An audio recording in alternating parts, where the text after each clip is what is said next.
Earlier today, the White House, in response to the House's impeachment inquiry, has released a so-called transcript, and I say that it's a so-called transcript because it actually isn't, of the July 25th call between President Trump and Ukrainian President Volodymyr Zelensky. So now the memo is about 5 pages long for a call that lasted about a half hour. Now, in it, the president has clearly urged an investigation into Joe Biden and his corruption. Okay, so now let me go to the first part where Trump puts on some pressure. Now, this was during a discussion about the EU not doing its part, not doing enough for Ukraine. Trump says this. He said, quote, "The United States has been very, very good to Ukraine. I would not say that it's reciprocal necessarily because things are happening that are not good, but the United States has been very, very good to Ukraine." Oh, we've been very good to them. Okay, I get the point, right? And I'm pretty sure that Zelensky also got the point. Yes, you've been very good to us. In fact, you've been, giving us money, you've been selling us weapons. And this was before, by the way, the United States had released, and Trump himself had released $400 million to Ukraine. Now, that was already earmarked for Ukrainian defense by Congress. Trump holds it up before they have this call. So that's important context. So now, Zelensky had responded, quote, I would also like to thank you for your great support in the area of defense. We are ready to continue to cooperate for the next steps. Specifically, we are almost ready to buy more javelins from the United States for defense purposes. Now, that's important too. Okay. Because to me, that's Zelensky saying, well, I mean, you'll release the $400 million and we'll do more, we'll buy more weapons from the United States. Well, that's how this works out, right? That's good for defense contractors.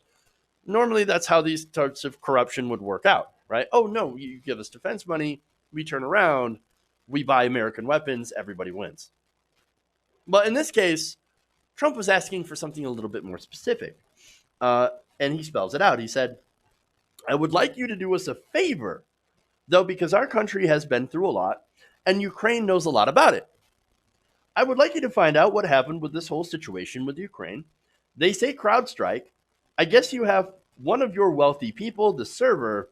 They say Ukraine has it. There are a lot of things that went on, the whole situation. I think you are surrounding yourself with some of the same people. I would like to have the Attorney General, that's William Barr, call you or your people, and I would like you to get to the bottom of it. As you saw yesterday, that whole nonsense ended with a very poor performance by a man named Robert Mueller, an incompetent performance, but they say a lot of it started with Ukraine. Whatever you do, whatever you can do, it's very important that you do it if that's possible. So do me a favor, right?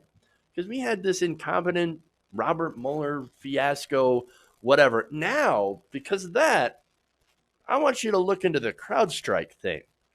I want you to look into these servers. I want you to help out my buddy, Paul Manafort. Manafort wasn't named, of course, but there's the conspiracy theory that, oh no, it's the Democrats that work with Ukraine to get dirt on Manafort. Oh, okay. So now that's that. That's the first phase. So now we go into the other one, right? And this is the Biden thing, right? So now he said, there's a lot of talk about Biden's son, that Biden stopped the prosecution, and a lot of people want to find out about that. So whatever you can do with the Attorney General, again, William Barr, that would be great. Biden went around bragging that he stopped the prosecution. So if you look into it, it sounds horrible to me. All right, so look into Biden, look into his son, Hunter, and just help me out with that. Again, that would be a campaign contribution because you are asking a foreign government to do an investigation into your political rival, and that investigation will help you politically, will help Donald Trump. So again, here you have it. Trump saying, I've been very good to Ukraine.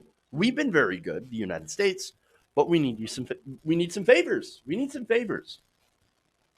Now, Zelensky had responded, that we will look into that situation, specifically with the company that you mentioned in the issue. That would be the gas company with Hunter Biden.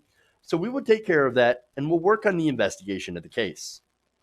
To which Trump had eventually responded, after some further back and forth, quote, "Your economy is going to get better and better, I predict."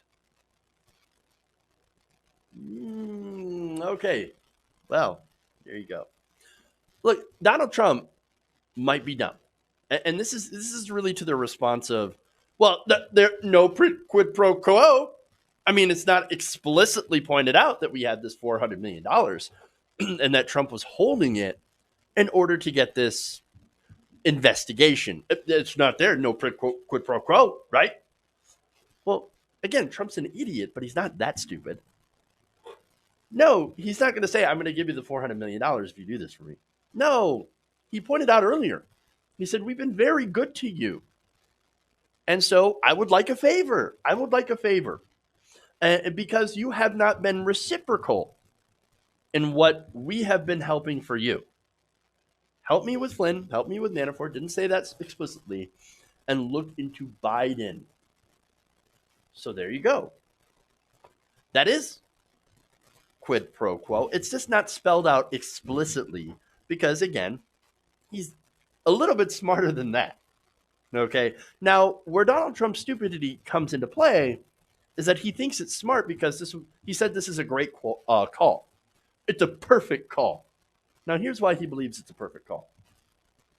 Because Zelensky, throughout the entire thing, if you read that, he kept complimenting Donald Trump. Let me give you some examples, right?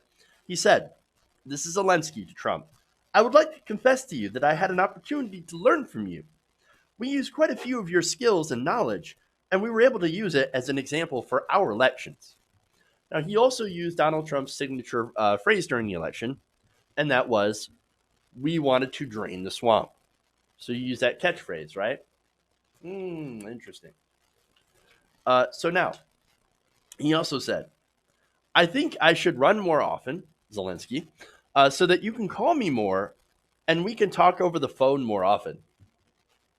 Oh, please, Donald Trump. I really enjoyed talking on the phone with you, and after I won my election, please call me more. Zelensky also said that Trump was a great teacher when it comes to politics. And also, this is really important too, because this gets into emoluments, right? Zelensky said that the last time that he stayed in the United States, he made sure to stay at Trump Tower. Now, he stayed at Trump Tower, and he's saying, "I stayed at Trump Tower" in this phone call. No, this is Zelensky saying, "Oh, look, you're so smart and you're so wonderful. I learned so much from you, and I stayed at Trump Tower. Please release that $400 million. That's the subtext.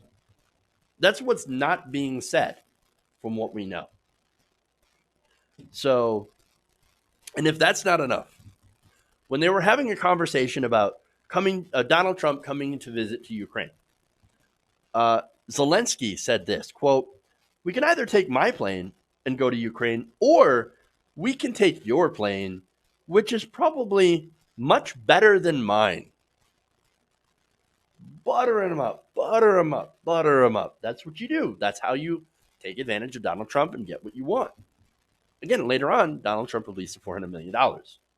So they ended up getting their defense money, which, again, they should have already gotten before that.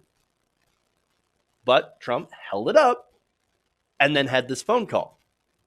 I think it's very obvious what's going on. I mean, again, they need that defense money, right? "Oh, Mr. President, you're so great. You're so fantastic. Your plane is so much better than mine. I love staying at your hotel. I can't wait to do it again. I can't wait to talk to you again over the phone. Yes, we will." And he also agreed, "We will be looking into your political opponent. So please give us that money." Can't be any clearer. It just can't. 100% illegal. Donald Trump must be impeached. Now, the reason I say that, even though Pelosi has said we're doing an impeachment inquiry, that is not articles of impeachment. Okay? She has to hold a vote in the House to make this thing official. She has not done that yet. Now, whether or not she will do that, I think eventually she will be forced to do that. And so hopefully we'll see that in the next few days. But what a gift she and the Democrats had received in this transcript. Which, by the way, not a transcript. This is a memo. This is a summary, right? In fact, on the first page at the bottom, it says, a memorandum of a telephone conversation is not a verbatim transcript of a discussion. And there are places where you could see that things were omitted. And so, not only that, but there are journalists that pointed this out. Remember I told you, this was a half-hour call. The transcript was about 2,000 words.